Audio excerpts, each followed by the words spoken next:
Miss Christy, I brung you some flowers, some magic flowers." Christy Huddleston smiled at 9-year-old Creed Allen, one of her most mischievous students. He stood before her desk smiling his Tom Sawyer grin.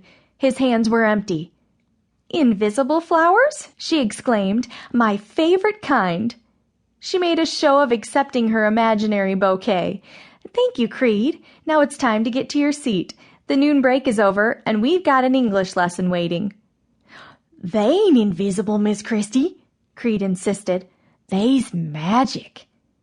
He glanced over his shoulder at his classmates who were watching him expectantly. Then, with a flourish, he waved his hand. Suddenly, to Christy's amazement, he presented her with a bouquet of brightly colored paper flowers. "Creed!" she cried. "They're beautiful! But how did you ever—" "Like I said," Creed said, strutting back to his desk, "they's magic." Christy examined the colorful bouquet. It was a simple magic trick. In fact, her own brother George used to perform the same trick when he was younger. But where on earth would a poor child like Creed get hold of something like this? Her students' families couldn't afford shoes or food, let alone magic paper flowers. "You know, my little brother used to do a magic trick like this," Christy said. "You mean George?" Creed asked. "Why, yes. I guess I must have mentioned him before." "No." "Then how did you know his name?" Creed grinned from ear to ear. "Could be 'cause he's hiding behind that there blackboard a-waiting to surprise you." Before Christy could utter another word, out jumped George from behind the blackboard. He ran to her, lifted her right up out of her chair, and swung her around in a circle. "Hey there, sis!" Surprised. "George, I can't believe it's really you!" Christy laughed. "Now, please put me down. I'm getting dizzy." George looked like their father, with his chiseled chin and his deep blue eyes framed by dark lashes.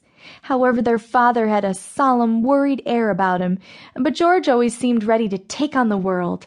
And like their mother, he had an infectious laugh and a dimpled grin that was hard to ignore.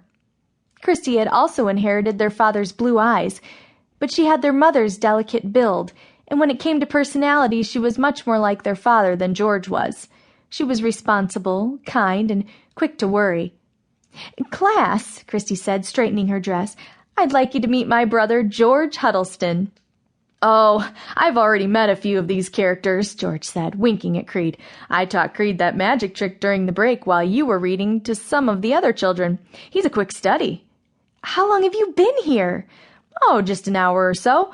I walked from El Pano, got lost a few hundred times, then I did a quick tour of the mission. Love what you've done with the place, by the way." "I don't understand," Christy said. "Shouldn't you be at boarding school?" George rolled his eyes. "So much for the postal service. Didn't you get my letter?" "Letter? No, I haven't had a letter from you in ages, George." Christy shook a finger at him.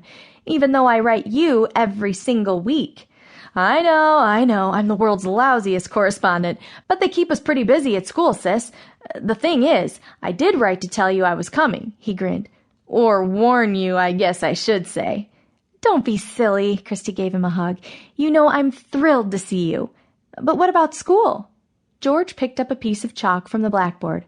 "We had a big storm the other day, caused a lot of damage. The place is going to be closed for a couple weeks while they do repairs." "That's a shame." "Well, it depends on your point of view. Most of us were pretty excited."